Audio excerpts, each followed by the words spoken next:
Good morning, ladies and gentlemen. Welcome back here on True Confessions, Naija. The story you're about to hear comes from a message you received from one of our sisters. And the message reads like this. Good day, Uncle Ori. Hello, everyone.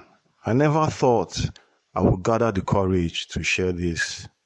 But today I will. My name is not important because my safety depends on me staying anonymous. What I'm about to confess is something that has troubled me over 20 years. I am a 40-year-old South African woman, and this is the true story of how my life was destroyed, piece by piece, after taking to Nigeria to work under a prophet who the world once called a man of God. I was only 19 when it happened. Back then, I was just an ordinary young woman. I grew up in Johannesburg. My parents were not rich. We lived a simple life, but we were content. My father worked hard. My mother was soft-hearted. And we were the type of family that believed church was where safety lived. That is why, when my father's Nigerian colleague invited us to a big revival happening in Pretoria, we didn't hesitate. That day changed everything. The revival was huge. Thousands of people shouting, praying, crying. In the middle of it, there was this powerful prophet from Nigeria. The moment he saw me, he stopped everything. He called me out. He told my parents that I had a special gift, that I was chosen, and that God wanted me to travel to Nigeria to work in his media department. My parents cried tears of joy. My mother hugged me tightly, telling me, "My daughter, God has remembered us." I believed it too. I was young, naive, and excited. I thought I was chosen. I thought my life would change for the better. But what I didn't know was that I was walking into a nightmare, a darkness I couldn't even imagine. When I arrived in Lagos, I was taken to the church.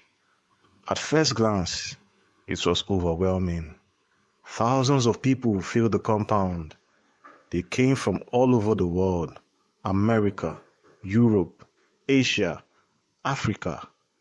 Many of them had sold everything they had just to be there, just to meet this prophet. The place looked like heaven on earth.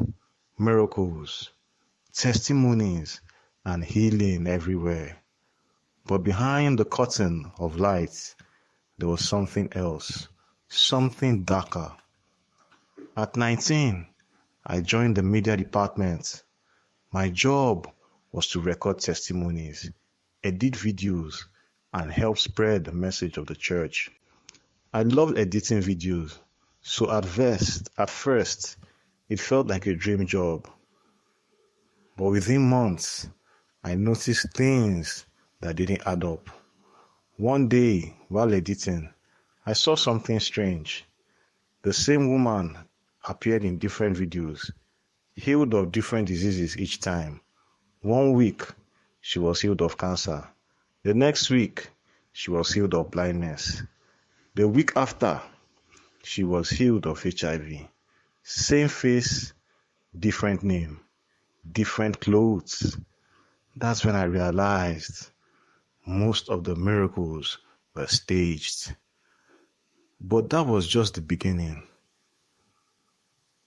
The first true shock came one night. I had finished editing late and was walking back to my room when I heard chanting behind the church. My curiosity got the better of me. I followed the sound, and that night I saw something that made my blood run cold. Men in white robes stood in a circle. In the middle was a black goat, tied up, struggling. The prophet himself stood there with a knife. Before my very eyes, he slit the goat's throat. The blood was collected in a bowl. They passed it around and drank it like wine. My legs froze. My body trembled. I wanted to scream, but no sound came out. I ran back to my room shaking. The next morning, they knew, I don't know how, but they knew I had seen them. I was summoned to a private meeting. The prophet's assistant looked me in the eye and said, "You saw what you should never have seen, but if you obey, you'll be fine." That was the start of the control.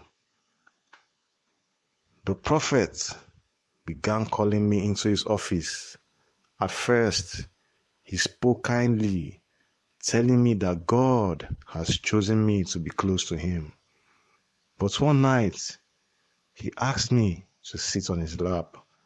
My body froze. I was too scared to move.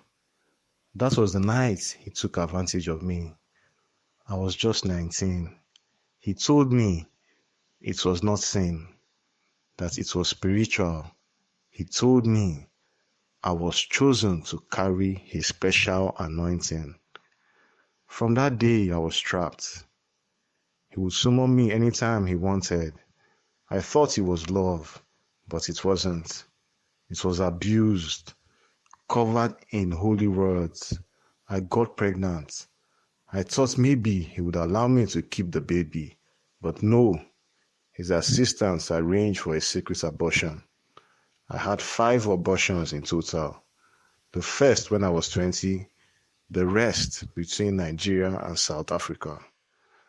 I still remember lying on that table, shaking, crying, while the nurse told me, "Don't cry, we are doing God's work."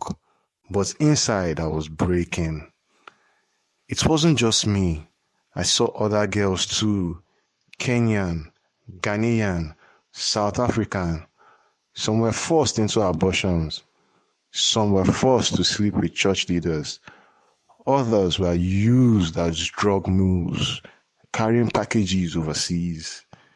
If anyone refused, they were punished. Some were made to record fake confessions on camera. They were forced to say they were witches. Others were forced to confess that they had raped their children, even if they hadn't. The videos are kept in secret archives, thousands of them. The prophet controlled everyone with fear. If you try to leave, they will take you to a mountain outside Lagos. I know because it happened to me. I was only 26 when I tried to escape. That night, they dragged me to the mountain. They gave me a bowl of black blood and forced me to swear under a sacred tree that I would never reveal what I had seen. I was terrified. Men stood behind me with weapons. I drank the blood. I had no choice. They told me if I ever spoke, I and my family would suffer for life. When I finally returned to South Africa, I tried to live a normal life. I got married. I had children. I opened a small business. But the past would not leave me. My left leg began to swell. Doctors called it a tumor. The pain was so unbearable. Sometimes I believe it is the punishment for breaking the oath I took under the mountain. Every time I tell people about what I saw, the pain in my leg grows worse. It feels like a curse that follows me everywhere. Even today, I live in fear. I don't go to church anymore. I don't trust pastors anymore. I barely leave my house. I'm a prisoner of memories that I never asked for.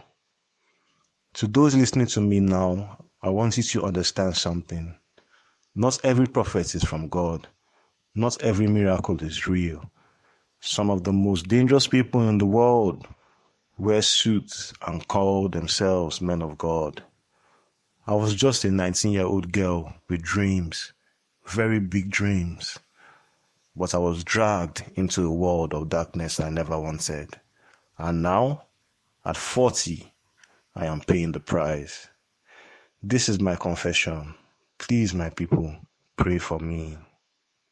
Sharing this with you has been important to me, and I look forward to engaging with your responses in the comments. Dear listeners, right there was a message that was sent to us by one of our sisters. Let us try to talk to her in the comment section and give her some advice. Things that really happen for this our world. Now, wow.